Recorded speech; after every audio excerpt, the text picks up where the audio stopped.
Estamos comunicados con Albert Mudrian, que es el autor, el escritor del libro sobre la historia del death metal y el grindcore, que se llama Choosing Death, y fue editado recientemente en la Argentina, se consigue en los kioscos y próximamente estará en las librerías. Lo editó Hugo García de Headbangers. El nombre es, la traducción literal, Eligiendo la Muerte. Albert es además editor de la revista Decibel, una revista de metal extremo que se publica desde hace varios años en los Estados Unidos. Y lo primero que le quería preguntar es si fue difícil elegir el nombre para el libro, ¿no? Eligiendo la Muerte fue la primera opción, ¿o hubo otras que quedaron en el camino? Actually, the working title for about a year or so was Mass Appeal Madness, which was named after an old Napalm Death song. But for whatever reason, I didn't think that title was strong enough. So a friend of mine actually came up with Choosing Death just on the fly, and I thought it was kind of funny, and but obviously it fit exactly what the point I wanted to get across with the title. So we ended up going with that probably about 6 to 9 months before it actually came out, but for well over a year it was Mass Appeal Madness. Bueno, dice que el nombre original, y durante un año y medio mientras él trabajaba en el libro se iba a llamar así, es Mass Appeal Madness, que es el nombre de un EP de Napalm Death. Pero después un amigo le sugirió ponerle otro nombre, Choosing Death, y ese fue el que quedó, y lo había elegido unos 6 meses antes de publicarse, y le pareció que estaba bien, que era divertido y que tenía que ver con el contenido del libro y con el sentido que quería darle a la historia que estaba contando. Así que después de Mass Appeal Madness finalmente quedó Choosing Death. Seguramente hizo cientos de entrevistas para este libro. ¿Cuáles fueron las primeras? ¿Empezó por los más difíciles, por los más fáciles, por los contactos que ya tenía? Well, technically, I guess the first person I interviewed was Digby Person, the founder of Earache Records.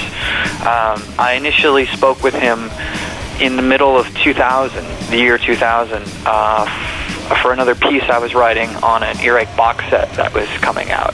And it was basically an interview where we talked about the history of earache. But from there, I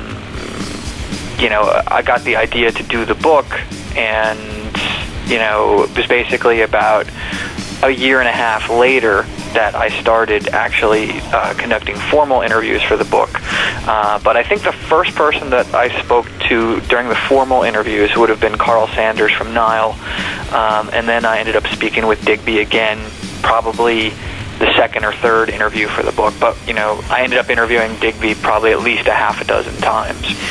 Bueno, dice que la primera persona que entrevistó fue Digby Person, que es el fundador del sello Earache, cuando estaba haciendo una nota por otro tema, por un box de Earache que estaba saliendo a la venta, y bueno, hablaron sobre la historia del sello Earache.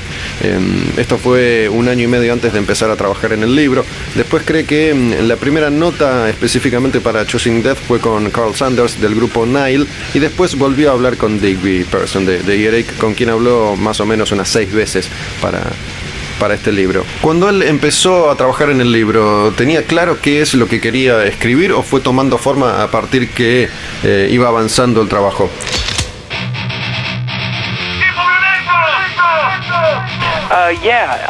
Actually, I didn't write any of the book until at least over a year into the interview process.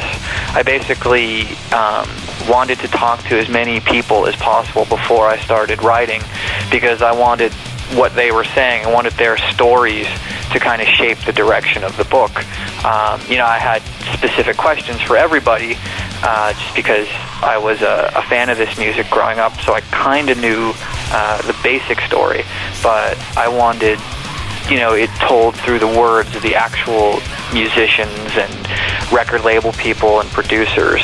So I made it a point to not start writing anything until I had completed at least, I guess what would have been 60 or 70 interviews at that point. Bueno, dice que no empezó a escribir nada más o menos hasta después de un año en el que ya había estado haciendo las entrevistas, que recién después empezó a tomar forma el libro, porque él quería entrevistar obviamente a un montón de músicos y habló mucho con tipos de los que era fan, y sabía que tenía preguntas específicas para cada uno. Después habló con productores, con gente de compañías discográficas, y recién después de un año de trabajar en las entrevistas el libro fue tomando forma a partir de esas mismas notas, y recién ahí empezó a escribir. Tiempos violentos. La Biblia del metal.